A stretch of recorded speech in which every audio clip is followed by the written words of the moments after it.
In this video, we are going to start a new chapter called gaseous state. This is very easy chapter and it has very few concepts. So, what is the difference between a gas and a vapor? A gas is a substance that is normally in a gaseous state at room temperature, particularly at room temperature and 1 atmospheric pressure. What is a gas? A gas is a substance that is normally in a gaseous state at normal temperature, normal room temperature and 1 atmospheric pressure. Then what is vapor? Vapor is the gaseous form of any substance, that is any substance that can be liquid or solid at room temperature and 1 atmospheric pressure. So if you see at room temperature and 1 atmospheric pressure, this vapor will form either solid or gas. Okay, so it is the gaseous form of any substance that is liquid or solid at room temperature and 1 atmospheric pressure. So basically, Earth atmosphere has 3 most important gases. They are nitrogen. 78% of Earth atmosphere is made up of nitrogen gas, and 21% of Earth atmosphere is made up of oxygen gas, and only 1% of atmosphere is made up of carbon dioxide. So out of the 118 known elements till now, there are only 11 gaseous elements. These 11 elements, by nature, they are gases. So let us see what they are. These gaseous elements can be classified into monoatomic gases and diatomic gases. Monoatomic gases and diatomic gases. Monoatomic gases include helium, neon, argon, krypton, xenon, radon. All 18th group elements are gases in nature. They are monoatomic gases. Coming to the diatomic gases. Diatomic gases, there are 5. They are oxygen, hydrogen, nitrogen, chlorine and fluorine. All these 5 are diatomic gases in nature. So there are 4 parameters that are the 4 physical quantities that we have to know in this chapter. They are pressure, volume, temperature and number of molecules. First, let us see about pressure. So what is pressure? Force exerted by gas molecules per unit area. That is force by area. The unit of force is Newton. The unit of area is meter square. So the unit for pressure is Newton meter power minus 2. Otherwise, we know that force is equal to mass into acceleration. F is equal to ma. This formula we know. So F is equal to ma. Mass is kilogram. Acceleration is meter second power minus 2. Area is meter square. So in other way, pressure is equal to force by area. The unit for the SI unit for force is kilogram meter second power minus 2 divided by meter square. This meter and here 1 meter will get cancelled. So the unit for pressure will be kilogram meter power minus 1 and second power minus 2. This is another unit for pressure. And now we need to know some other units for pressure also.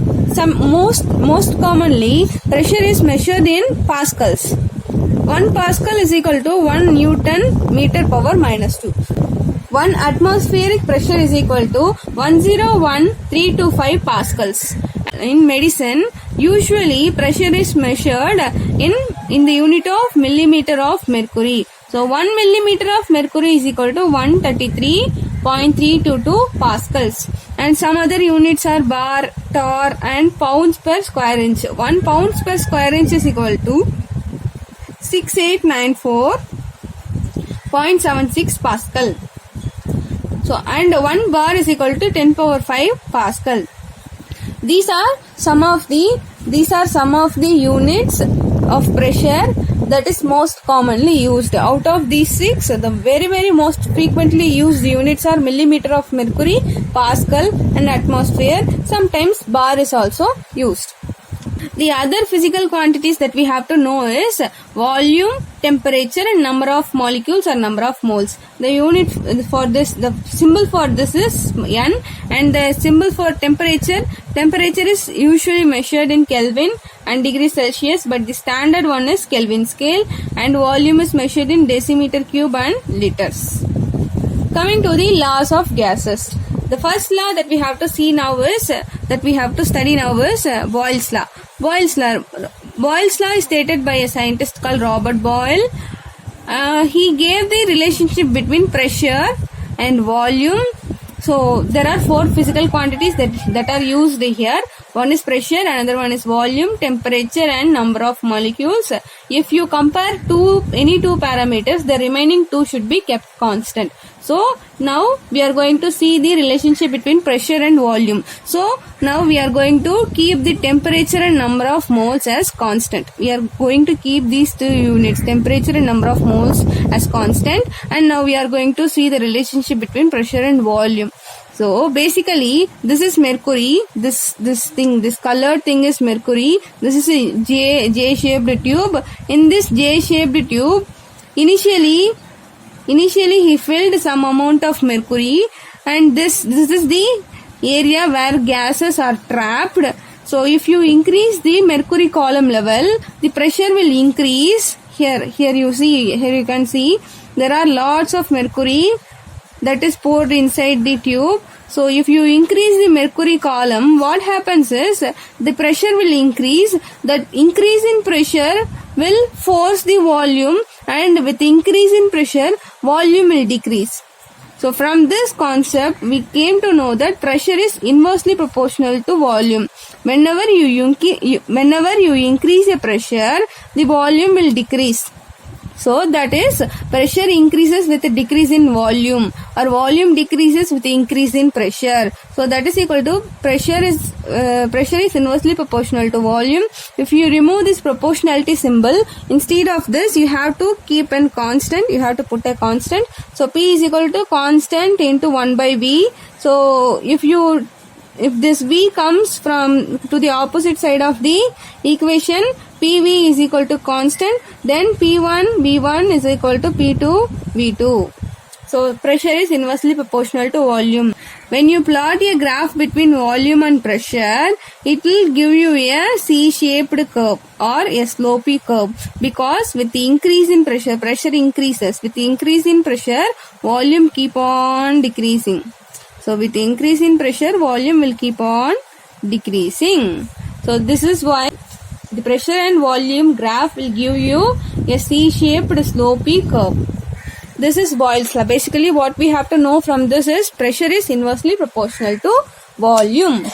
In this law, we are going to see the relationship between volume and temperature. Charles' law will give you a relationship between volume and temperature.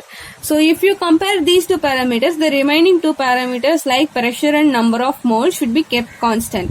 So according to Charles' law, at constant pressure and constant number of moles, volume is directly proportional to temperature. So with increase in temperature, volume will increase. With increase in temperature, volume will increase.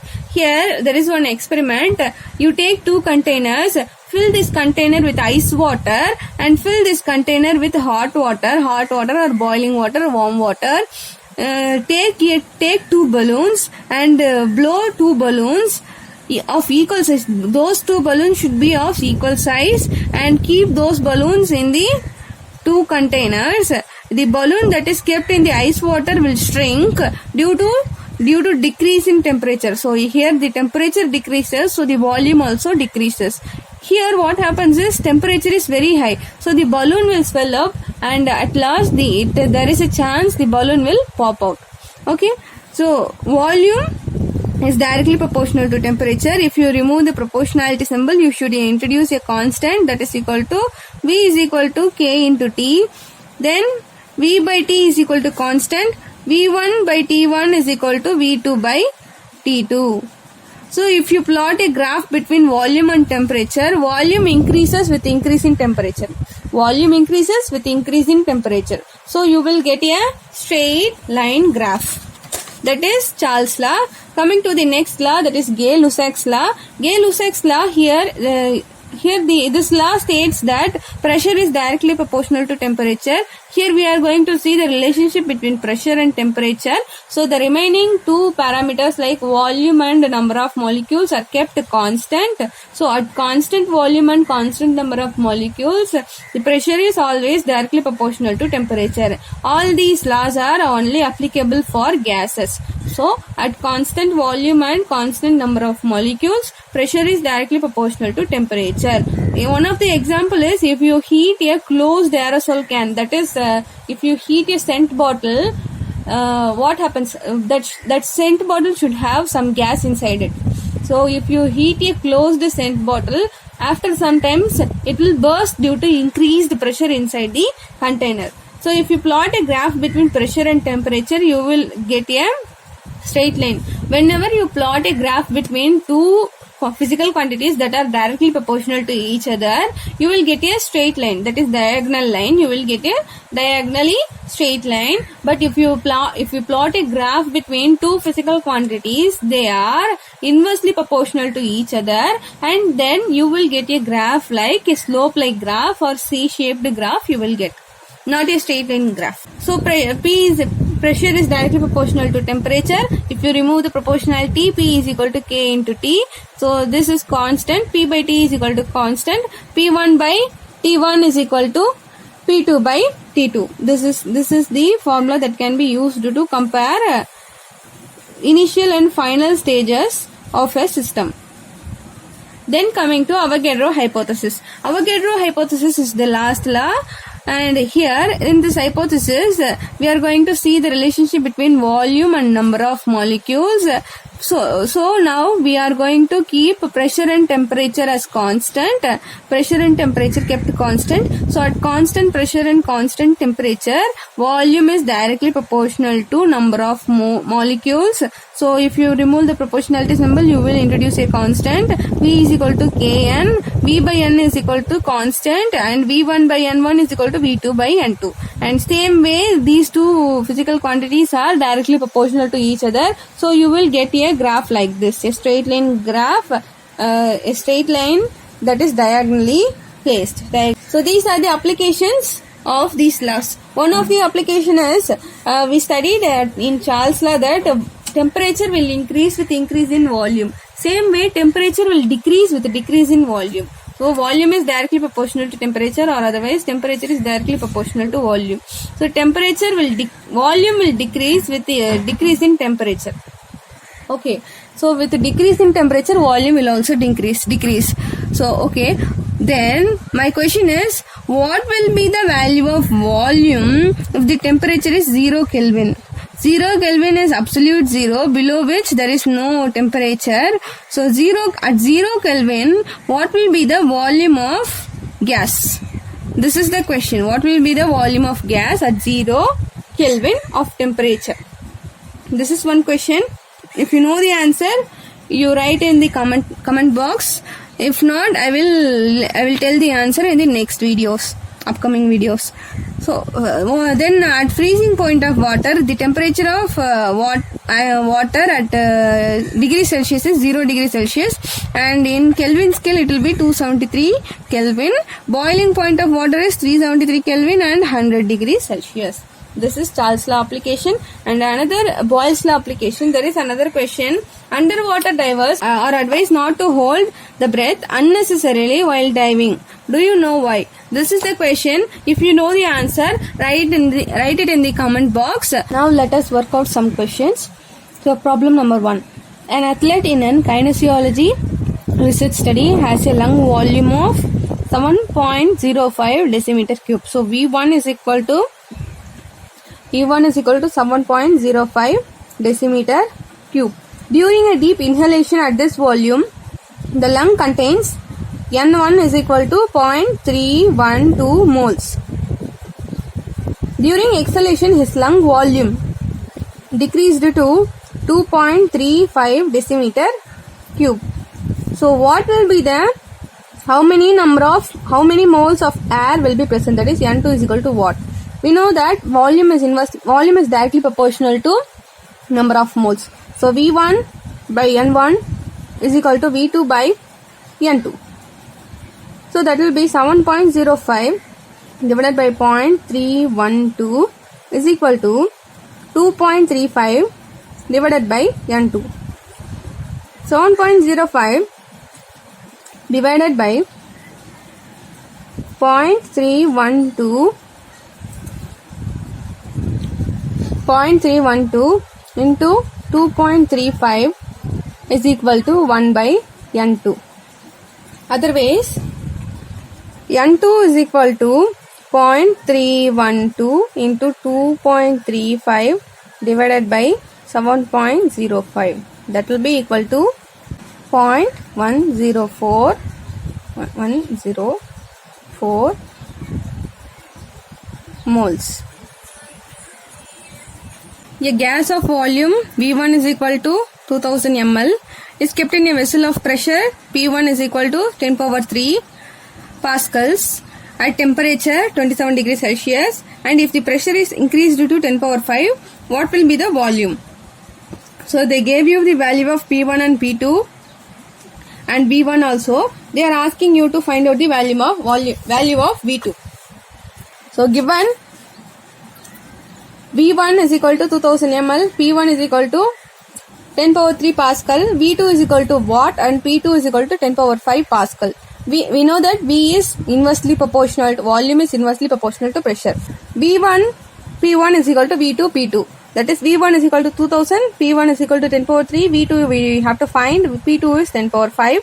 So this, and write it like 20 into 10 power 5, and this 10 power 5, this 10 power 5 will get cancelled. V2 is equal to 20 ml. So the volume will be 20 ml at constant temperature. So temperature is constant. Initially P1 is 2 atmosphere. 2 atmospheric pressure. P1 is equal to 2 atmospheric pressure, and they didn't give the value of V1, so let us take it as simply V, and V2 is equal to compress it 1/8 of the initial volume. So final volume is 1/8 of the initial volume, 1/8 V. What will be the pressure? So we know that volume is inversely proportional to pressure. Then V1, P1 is equal to V2 P2. V1 we are taking it as V, and P1 is 2. V2 is 1/8 of V, and we have to find out the value of P2, and this V and this V will get cancelled. So 2 is equal to 1/8 P2. In division, if it comes to the opposite side of the equation, it will multiply with 2 and forms and gives you 16. So P2 is equal to 16 atmospheric pressure. To compress the gas to 1/8 of its initial volume, we have to give a pressure of 16 atmosphere. That is the answer for second one. Third one is the volume of a gas. The volume of a given mass of a gas is 100 ml at 100 degrees Celsius. We have to convert everything into SI unit. 100 ml will be 0.1 liter. 0.1 liter. 100 degrees Celsius will be 373 Kelvin. And the pressure is kept constant. Now we are going to see the Charles law concept. Pressure is kept constant, and they are asking to find out the value of T2, and they gave you the value of V2. V2 is 200 ml, otherwise 0.2 liter. Okay, so they gave you the value of V1. V1 is 100 ml, 0.1 liter. T1 is 100 degrees Celsius, that is 373 Kelvin. V2 is equal to 200 ml, that will be 0.2 liters, and T2 is what? We have to find out. So this is the formula. V1 by T1 is equal to V2 by T2. That will be 0.1 divided by 373 is equal to 0.2 divided by T2. T2 is equal to, this 0.1 will come here and 373 will go here. 0.2 divided by 0.1 into 373. 2 into 373 will give 746 Kelvin. But they are asking the answer in terms of degree Celsius. They are asking the answer in terms of degree Celsius. So we have to convert this 746 Kelvin into degree Celsius. So this formula is to convert the Celsius. This is Celsius. To convert the Celsius into Kelvin, or to convert the Kelvin into Celsius, we have to use this formula. This Celsius value minus 0 divided by 100 is equal to Kelvin value minus 273 divided by 100. 100 and 100 will get cancelled. Kelvin value we know that is 746 Kelvin. 746 minus 273 is equal to Celsius. That will give you a value of 473 degrees Celsius. So the temperature is 473 degree Celsius. That's all. We will see about the remaining concepts in the next video. Thank you.